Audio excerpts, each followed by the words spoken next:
Praise the lord. Praise the lord. સર્વપ્રથમ તો ઈશ્વર પિતાનો ખૂબ આભાર માનવા માંગુ છું કે અત્યારે ઉપરની તક પૂરી પાડી છે. એમ જ કરીને ખાસ કરીને ખાલી 5 મિનિટ લેવા માંગતો હતો સાહેબ જોડે કે ખાલી પરમેશ્વર પિતાનો આભાર માનવો છું મારે, કેમ કે આટલા વર્ષો સુધી એમણે આટલું મને બોલાવડાવ્યો છે એની માટે. ખાસ કરીને ઓફિસર સાહેબ, દિનેશ સાહેબ અને વિનોદભાઈનો કે જેમણે ખાસા સમય સુધી મને સપોર્ટ કર્યો દરેક વસ્તુમાં. જ્યારે ચર્ચમાં ઉર્દુ સ્પર્ધા થઈ, ડીએસપીમાં થઈ, ડીએસપીમાં થઈ, તેમાં દર વખતે ફોન આવતો મને પ્રોત્સાહિત કરવા માટે. એમ જ કરીને ડીવાયએસભાઈ મેવરિકાભાઈ કે જેમનો ખૂબ જ સારો એવો સપોર્ટ રહ્યો છે મને. જ્યાં ત્યાં મુક્તિપુર ગયા ત્યાં પણ એમનો ખૂબ જ સારો એવો સપોર્ટ રહ્યો. અને ઇમાનુએલ સાહેબ કે જે પણ મારી ખૂબ જ સાથે પાસે હતા અને મને દરેક એમાં મને ગાઈડન્સ આપતા હતા. અને ડીસી સાહેબ અને ડીસીભાઈ કે એમનો પણ મને ખાસો સપોર્ટ રહ્યો છે. એ માટે બધાનો આભાર માનવા માંગુ છું. ખાસ કરીને 2 મિનિટ કહેવા માંગતો હતો કે મારો જે નંબર આવ્યો છે એ માટે હું પરમેશ્વર પિતાનો ખૂબ જ આભાર માનવા માંગુ છું. જે કંઈ નંબર આવ્યો છે મને બરોબર છે એ માટે બહુ આભાર માનવા માંગુ છું. ખાસ કરીને જે મુક્તિપુરમાં બોલ્યો ટીએચપી લેવલ પર નંબર એ અલગ વસ્તુ છે, પણ મારા માટે કે હું પ્રભુના વચનો બોલ્યો એ મારા માટે બહુ અગત્યની વાત છે. ત્યાં આગળ મારા પરિવાર ત્યાં આગળ હતું, મારા ચર્ચના સભ્યો ત્યાં આગળ હતા, સાહેબ અને ભાઈ અને બીજા અન્ય મુક્તિપુરના ઘણા બધા લોકો હતા. અને જ્યારે હું બોલ્યો ત્યારે મારા ઘર કુટુંબના અન્ય બધા લોકોને એ પવિત્ર આજ્ઞાનો અનુભવ થયો. અને એ માટે પરમેશ્વર પિતાનો ખૂબ જ આભાર માનવા માંગુ છું કે એમણે મારા થકી એમણે આ કામ કરાવડે એ માટે આભાર માનવા માંગુ છું. મારા માટે તો મારો નંબર 2 જ છે, કેમ કે હું ખૂબ જ સારી રીતે બોલ્યો છું અને મને મંજૂર છે. અને એટલે જ હું અત્યારે પરમેશ્વર પિતાનો આભાર માનવા માંગુ કે જે છોકરો એ નાનપણમાં સરખી રીતે બોલી નતો શકતો એ અત્યારે ડીએસપી લેવલ પર જઈ શક્યો છે. માટે હું પરમેશ્વર પિતાનો આભાર માનવા માંગુ છું. એમાં જ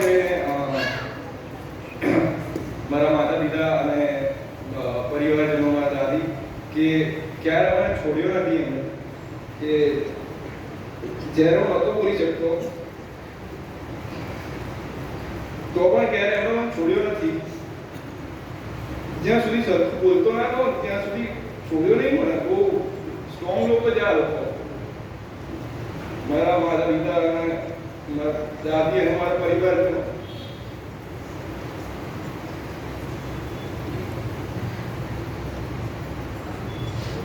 કોઈ દિવસ મને છોડ્યો નથી, મારા પર ગીવ અપ નહીં માર્યું. જ્યાં સુધી સરખો બોલતો ના હતો ત્યાં સુધી મને પકડી રાખ્યો છે. જ્યારે અત્યારે પ્રભુના વચનો આટલા સ્પષ્ટ અને સારી રીતે બોલી શકું છું ત્યારે દેવનો જ આભાર માનવા માંગુ છું મારા ઘર કુટુંબમાં. એમ માટે અત્યારે દેવ પિતાનો આભાર માનવા માંગુ છું કે મને અત્યારે ઉપરની તક પૂરી પાડી છે. કે માણસની માટે કશી વસ્તુ અશક્ય છે, પણ દેવને માટે સર્વ શક્ય છે. અને તેને તેમના વચનો દ્વારા અત્યારે પરિપૂર્ણ કર્યું છે. મારા નાનપણમાં ઘણી બધી મને તકલીફ હતી, પરંતુ અત્યારે હું જગતની સામે ઊભો રહીને બોલી શકું છું. અને એ માટે મુક્તિ ફોજનો આભાર માનવા માંગુ છું કે તેમણે આ વક્તૃત્વ સ્પર્ધા જેવી વસ્તુનું આયોજન કર્યું છે કે જેથી કરીને અમે સારી રીતે બોલી શકીએ. અને એના માટે મુક્તિ ફોજનો ખૂબ જ આભાર માનવા માંગુ છું. અત્યારે હું કંઈ પણ જાઉં છું મારી કોલેજમાં. અત્યારે મારી કોલેજમાં ઉદાહરણ દેસાઈ યુનિવર્સિટીમાં ભણું છું, DDIC-માં. ત્યાં 3 વર્ષમાંથી 1 વર્ષમાં પણ એક છોકરો ક્રિશ્ચિયન નથી. હું એકલો ક્રિશ્ચિયન છોકરો છું. મારા ક્લાસમાં 106 છોકરાઓ છે અને એમાં હું એકલો ક્રિશ્ચિયન છું. પરંતુ એ બધાની વચ્ચે પણ પરમેશ્વર પિતા મને છેક ઉપર રાખે છે.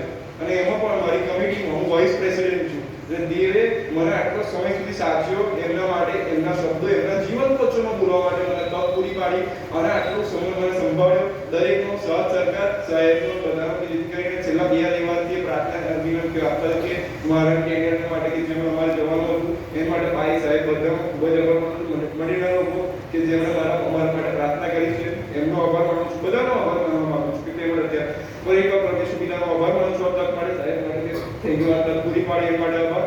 સર્વનો આભાર. Thank you.